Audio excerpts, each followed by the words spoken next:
Hello everybody and welcome. Scotty here from azoffroad.net, and if you're watching this video, this is going to be a review of the DJI Phantom 3 Pro versus the DJI Phantom 4 Pro. So if you're looking for the Jeep Adventure Explorer video that came out yesterday, we're out here in the White Tank Mountains and we are doing a side-by-side comparison of these two different drones. So if you're into the technical specs, definitely stick around. We'll be comparing side-by-side footage and some of the different features of both drones.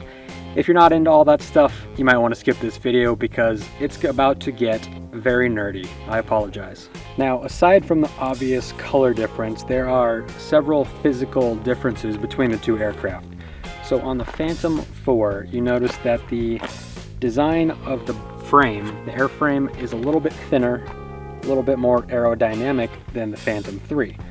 Yet the Phantom 4 is actually about 100 grams heavier than the Phantom 3. This Phantom 3 comes in just under 1,300 grams and the Phantom 4 Pro comes in at just under 1,400 grams. Now a lot of that can be attributed to the larger battery. On the Phantom 4 you get about 1,000 milliamp hours more.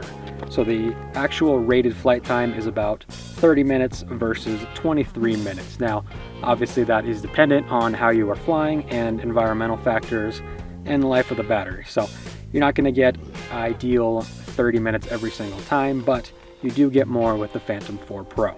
So probably the biggest reason I decided to upgrade from the 3 Pro to the 4 Pro was the camera. Now, the camera on the Phantom 3 Pro was pretty good. It shot 1080p at 60 frames a second, and it shot 4K at 25 frames a second. That is Cinema 4K, ultra high definition, it went up to 30. Now the Phantom 4 Pro shoots 1080p at 120 frames a second, so you're doubling the frame rate, so you get that extra smooth slow motion. Cinema 4K at 60 frames per second. That is pretty incredible from a drone. Also, while we were talking about the camera, the image sensor on the Phantom 4 Pro is 1 inch. That's pretty big for a camera. It yields about 20 megapixels in stills and on video. The Phantom 3 Pro, by comparison, is about a quarter of the size, yielding about 12 megapixels. So you're getting a pretty big step up. You are getting that high quality image at a much higher bit rate. The bit rate has gone from 60 megabits per second to 100 megabits per second. So you're not only getting better video, but you're getting more detail in some of those finer areas. So without further ado, let's get these things up in the air. Let's get some footage side by side and really get into the detail of what makes them so different.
But the Phantom 4 also has some other technological advantages over the Phantom 3.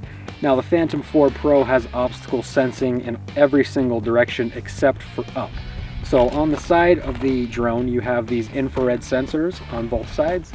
Those shoot out and they detect any decent sized obstacle and help the drone avoid running into them. Same with the front and back. It has front facing and rear facing cameras just to help the drone brake before it hits an obstacle. Now this isn't perfect. If you're flying towards some very fine wires or a bush or something, it's not going to be perfect. Now if you're flying towards like larger buildings or a large tree or a cactus or something, it's going to do a pretty good job and brake the drone for you. So that is another huge upgrade, is that the autonomous flight modes and the sensors that the drone is using is substantially different than the Phantom 3 Pro. Another difference between the Phantom 3 Pro and the Phantom 4 Pro lies in the controllers. Not in how they look, because they virtually look identical, but in the transmission distance. The Phantom 3 Pro has an operating range of up to about 3.1 miles, which is a lot further than you will probably ever need to go, since technically you should be flying by line of sight. Now things get even more ludicrous in the Phantom 4 Pro, which has a range of 4.1 miles. So if you know, you need that, it's helpful, but I never really had any issues with the Phantom 3 Pro, but you are going to get a little bit more extended range, both up in the air and long distances between you and the controller. So anyways, I hope this comparison was helpful.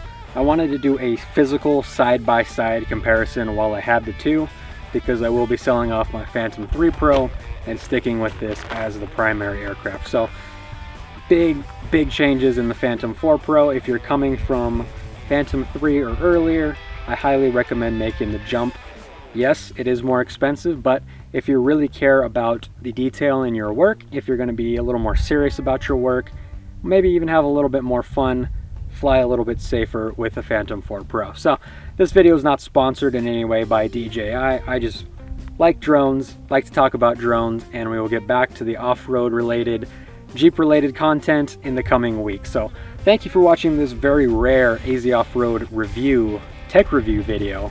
Definitely not a regular thing, but like I said, I wanted to make this video for anybody else who maybe cares about drones, thinking about upgrading. So again, I'm Scotty from azoffroad.net. Thank you for watching this video, and we'll see you on the next one.